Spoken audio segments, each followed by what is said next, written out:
Welcome to Deep Dive Daily. Good morning, Andy. Nature Andy. You look like you're in Royal Pot Rush. Yeah, Out except there there's in the gravity carts fescue. behind me. Yeah. Except for If I had the farm equipment, yeah, I'm right next to another Oh, one. you're in South Dakota, right? I'm in yeah, look at this. There's behind me God's here. country. Big old silo, Oh man. gravity wagons, farm Yeah. equipment, barns. You look like you're on the set of Fargo where John Hamm was had the murder ranch. It's funny too, when you turn off of the interstate onto the other interstate, it says this way to Fargo because that's the way you're going. Yeah. I almost took a picture of that yesterday just as a goof, like, Uh-oh. am I gonna meet some wacky characters? Love it. I do like that show. Speaking of characters, there's some wacky characters at the top of the leaderboard at the Open. What is your read on the action so far? Brian Harmon is really going to win another Open. Are we serious? When it's accuracy over distance and Brian Harmon's playing well, he can win. And it's annoying because he's not terribly likable, and I don't think he's going to be some boon for the U.S. Ryder Cup team if he just keeps acquiring points. So I don't know. We'll see. It's a lot of points. Oh no! I don't make you want to bet Euro Ryder more. I don't know if I should keep betting that. It never moves. I just keep having 140 every time or better, and I think I have plenty of it at this point. If not Brian Harmon, who are the names in who are the names? I mean, obviously, a lot of golfers haven't even teed off today, including maybe the most important one in the field.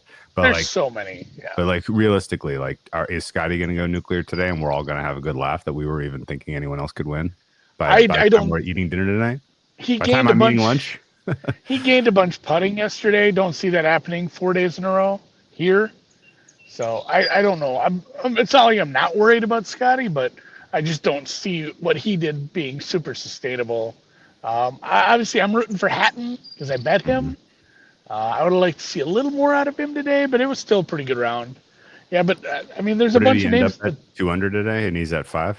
Yeah, that's striking distance. It's well within striking distance. I'm fine with that. I had Yeah. Did you see any Barracuda? It's contested in Lake Tahoe, right? Yes. I did not. No. I saw a turtle post. There was a turtle post somebody shared. Oh, that was me from that. That's like from 5 years ago. Oh. Because somebody accused me of making up names when they asked for my Barracuda bats. And I'm like, Mark Hubbard saved a turtle years ago, so I had to go find it. But no, Cam Champ's doing well. I do have a couple bets that are doing well. Looks like Wyndham Clark is probably going to miss the cut. That was a nice price. I haven't really watched much golf yet today. I'm going to settle in here in a bit, probably get some in. I've been just taking the dogs around the farm, letting them sniff everything, having a nice little nature walk this morning. Nice. Had some breakfast, and then it's gonna be a pretty chill Friday. Feels like a Saturday because I'm not in the office. Yes, I love it. I think I don't have much content for today, really. I was going to talk a little Tour de France, but Tadej Pogačar literally dropped an anvil on Jonas Vingegaard's head yesterday up the final climb. I don't know if you saw any of the highlights of that, but I don't know if you know what the word literally means. He squashed figuratively. He figuratively dropped an anvil on his head. I was worried that there was violence inside of that. It was violent, and it was violent. By the time Tadej got to the top of the climb, the call was literally like, is he the best cyclist ever? Like, that's how dominant of a performance it was. So I think the general classification is pretty much over. The kind of intrigue and drama now is, could Tadej sweep? Like, could he win? Like, he could just decide, you know what, I'm going to win the green jersey and the polka dot jersey, and why not win all of them? You know, like, that's kind of where he sits right now, which is crazy. There should be like an extra trophy for that, like the golden wardrobe. Yeah, that's right. You just have to put all your jerseys. Yeah, in you get all 3 stripes. Yeah. That like they do when the mom has a son on both teams, and she cuts the jersey in half. I didn't know where you were going with that. I get what you're saying. Like, Yeah, the mom does what? Yeah, they need to do this 3-stripe jersey for him. But yeah, no. So I have no Tour de France thoughts other than congratulations to Tadej Pogačar and his backers in the general classification market, which was never really that bettable, but also never really that fairly priced because he was always in like the 85-90% range, in my opinion. But we move on. We talked AFC West this week. I really enjoyed those podcasts, and I think we kind of. I don't really have any closing thoughts there, other than like, we set two important. If you missed the content, we set two important calendar reminders. One is Veterans Day. We're looking out for prices on Chiefs, and was it December 1st? I think that the Chargers to make the playoffs know that. Yeah, when they get into the meat of the schedule. I know that brother-in-law that I mentioned, who is the B-roll on the sad Broncos TV. Yeah. Drinking, hanging out around the fire with him last night. Didn't do much to assuage me from my Broncos takes. He's ready to go. He's ready to put on the jersey and run out there. I mean, he's a little jilted at times too, but he's still a Broncos fan, big Broncos guy. He's like, yeah. Okay. So we just kind of pumped each other up. Okay, cool. So at this point, the Broncos not winning the division, they're winning it all. I still think plus 360 possible shutout is a plus EV bet. I think I don't have much else. I am laughing at Murray, who wants us to release the files. I gotta tell you, Andy, I did not see this coming. I did not. I can't. I apparently can't predict anything about the way that the political things are going. Like the idea that the Epstein files was going to somehow derail the Trump presidency part 2 is like. Did you see this coming? Everything. I know it sucks to get political because people are going to get offended one way or the other, but everything, even from an apolitical standpoint, everything that has happened is like out of a shitty 80s sitcom. Yeah. Like the doth protest too much part of it. It's like, yeah. Why are we talking about this guy? Are you seriously saying this out loud? This is like bad writing at this point. He's trying to steal the Streisand effect. We're going to rename it the Epstein Files effect. Yeah. On both sides, the people on Twitter who are like political influencers, both sides of the aisle, are just so far from the middle that they're just they have to pander to audiences. Yeah. And honestly, I'm convinced, and I'm going to pick on the right a little here because I think there are more right-wing influencers on Twitter. Just that's how it works because there's more money in it.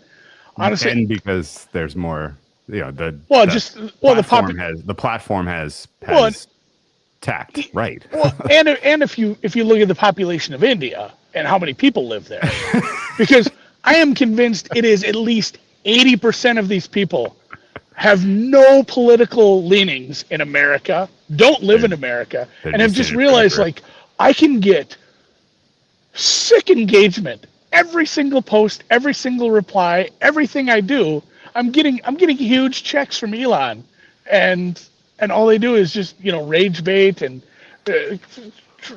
pop up the company line on everything, and you get so much engagement. These people are probably getting rich, and they might not even really be political or from here. It's been proven there's a bunch of these accounts Moldovan that are just hey, I'm hanging out in wherever. On the other side of the world. So, and that's funny because this is the kind of stuff that fires people up, and it's like, man, this person doesn't even live in America, so maybe chill. Yeah.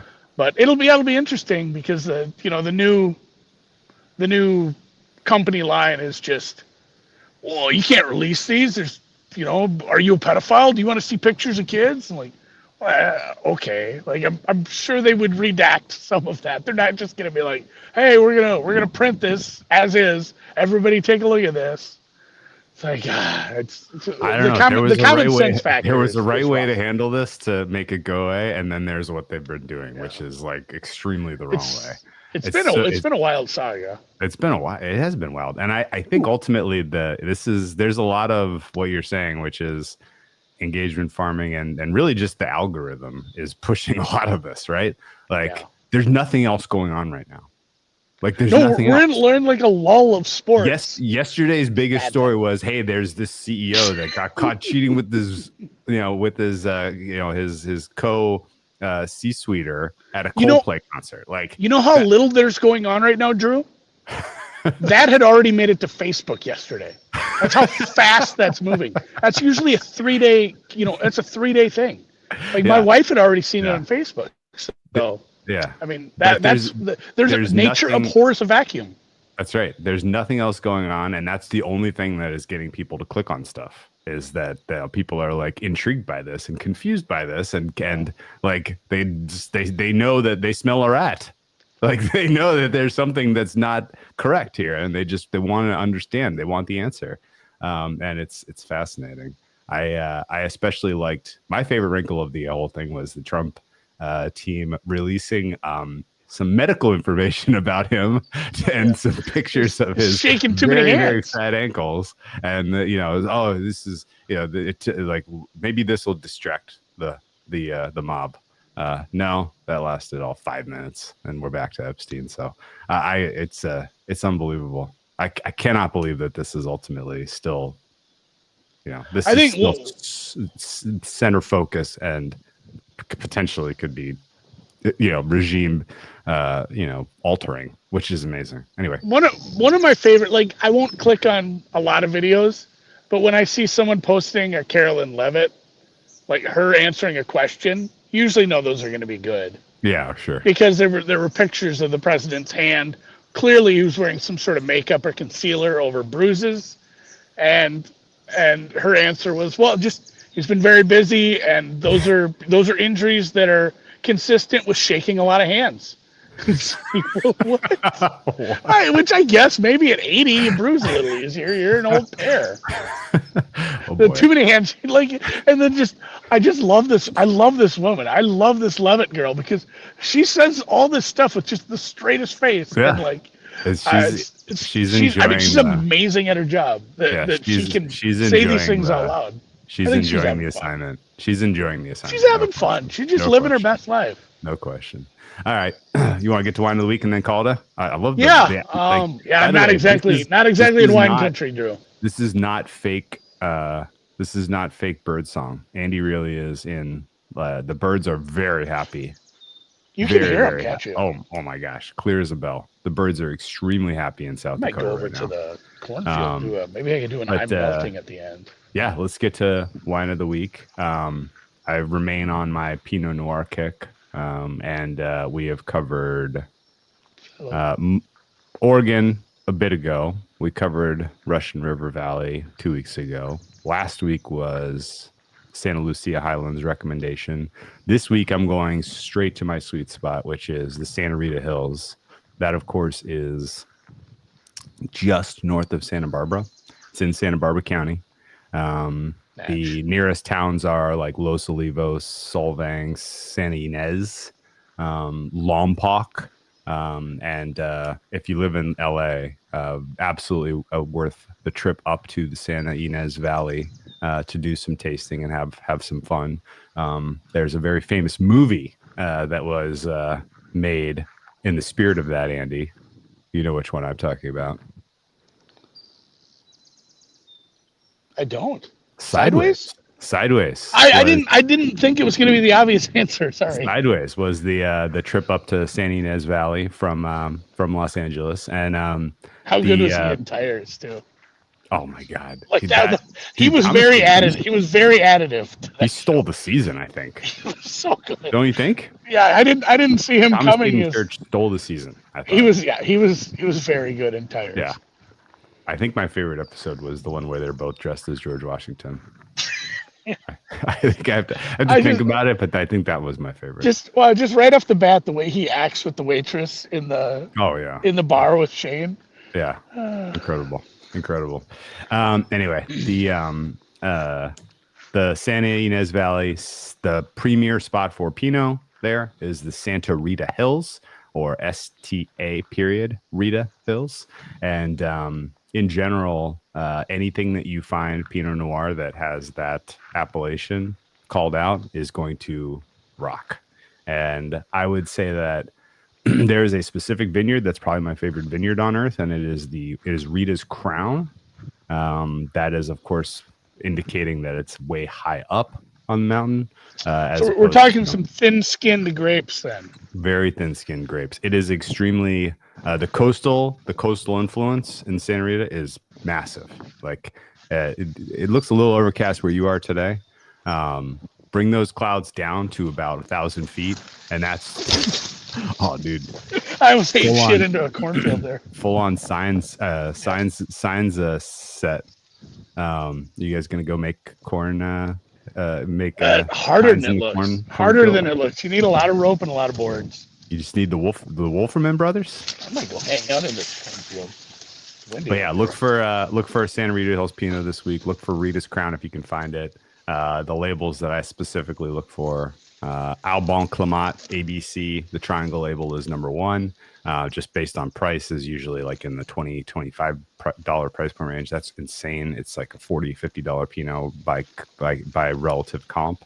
And then if you're looking for a little bit of a splurge, you can find a Reader's Crown. Walt makes one. Ken Brown makes one. Bloom. Was it Bloomfield? There are probably 20 labels all in that little area that have this is actually a fun story. The kind of the key wine tasting place, if you're going to go up there in person, is Lompoc, Lompoc. And there's I was just going to ask about tourism up there. What the so there's a little area in Lompoc called, and I'm not joking, it's called the Wine Ghetto.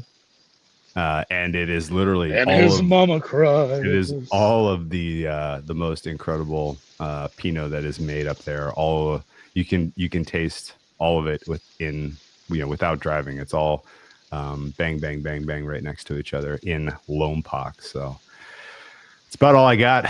Find yourself a Santa Rita Hills Pinot this weekend. Santa Rita Hills. Santa Rita Hills Pinot Noir. Oh jeez. Ease his pain. I should do some chord or some Field of Dreams stuff. That was my original reference. Was I'm gonna do that. I'm melting. Fiddlehead is in the Wine Ghetto. Sand High is in the Wine Ghetto. I've never been to that area, the Santa Barbara area. Those are no WNBA All-Star plays, and WNBA All-Star is kind of a bummer with Caitlin hurt, and also kind of maybe lucky she got hurt. I feel bad for her right now. Just something. It's got to be a mental block at this point. The 3-point shooting on the road. No one has splits like this where just I shoot this well at home and I shoot this poorly on the road. Literally, there was a stat. Angel Reese has made more 3-pointers on the road than Caitlin Clark, and Angel Reese is not a good shooter. It's like 3-2. I shit you not. It's a real stat. Caitlin Clark has a weird yips or mental block when she's shooting on the road where 3-pointers aren't going in. And I know she's had some injuries too. Maybe that's part of it, but boy, I don't know if I'd want to see her in the 3-point contest if she's got something going. Go see a sports psychologist, get back to eliteness, get healthy, rest up that groin. I dig it. She was one of the captains. Yeah, what are you going to get up to this weekend? Are you going to get some of the? Is corn ready to go now, or is it a couple months away, or a month away? I guess. You can see here. Look at that. That's where the corn's going to be. It's not sweet. Even. Yeah, You're not nowhere close. Okay. Well, what are you gonna? There's an old saying: you want corn to be knee high by the 4th of July. Okay. So it's 6.5 feet tall. We're ahead of schedule. It's been a good year for corn. Okay. But this won't be ready to pull out for a few months. Okay. What are you getting up to? The bucket golf set up out here. There's a beer fridge. There's a liquor cabinet. There's a 3-season porch. I brought a couple books. Okay. Might go into town and goof up, but for the most part, I'm just gonna chill. Just gonna I take love it it. easy. I love it. All right. Well, enjoy the golf. Enjoy the Yeah, watch some golf. That's good. enjoy the porch. Enjoy the cold beers. What kind of beers? Did Oh, you stock it everything. or is it stocked? No, it was stacked, but there's a bit of everything. You got some cold, light domestics for the less adventurous, and then a bunch of fun local stuff too. There's a winery not far from here, and it's called Shade, which is fun because my in-laws went to school with the owners, the Shady family. That is not how they pronounce their name, but they changed it for the vineyards. It's like if every wine were increased 50% by sweetness. Like Oh, everything is dessert. Shady Vineyard and Winery. I see it. Yeah, they make a really good port. They use a lot of local fruit in some of it, and a lot of it's too sweet for my liking. But Okay. they have a pretty good tawny that I prefer it to some other ones. Cool. So Well, enjoy your time out in the country, and we will. I forget. Did we decide what we're doing next week? we're gonna do the NFC West. NFC West. So we'll start with the Seahawks. Are they last? I think they are. Cardinals and Seahawks should be 3 and 4. Seahawks might be last. Man, I would Let me tell you what I would rate them. I would have Cardinals slightly behind them, just top of the head math. Mine would be Niners, Rams, Seahawks, Cardinals. My ratings have I'm not looking at Cardinals that right now. last, Seahawks third. Yeah. We'll go by the market, but it'll be either the Cardinals or the Seahawks on Monday. We'll see you there. The market says we will be talking Seattle Seahawks. The market says we'll be talking Seattle Seahawks on Monday. Jesus, Cardinals man. on Tuesday. How The about corn that? sweats. It's like 60 degrees actually. It's been really cool the last couple of days, so there's no corn sweat. It's just nice out. Cool. I'm wearing a sweatshirt for Christ's sakes. All right. Well, do your Sam Darnold homework when you're out there, and bring some hot takes for what to expect from Sammy Sammy up in Seattle this year. I like this shot. All right, see you guys. I gotta go find my dogs. Kind of sniffing around, wandering. Esther, can you do that? What's that? Do I have to do anything special to upload the podcast, or is that something you can do? Oh no, I can do that. I'll do that inside. I didn't want to hold my laptop outside. Oh, gotcha. That was a good call.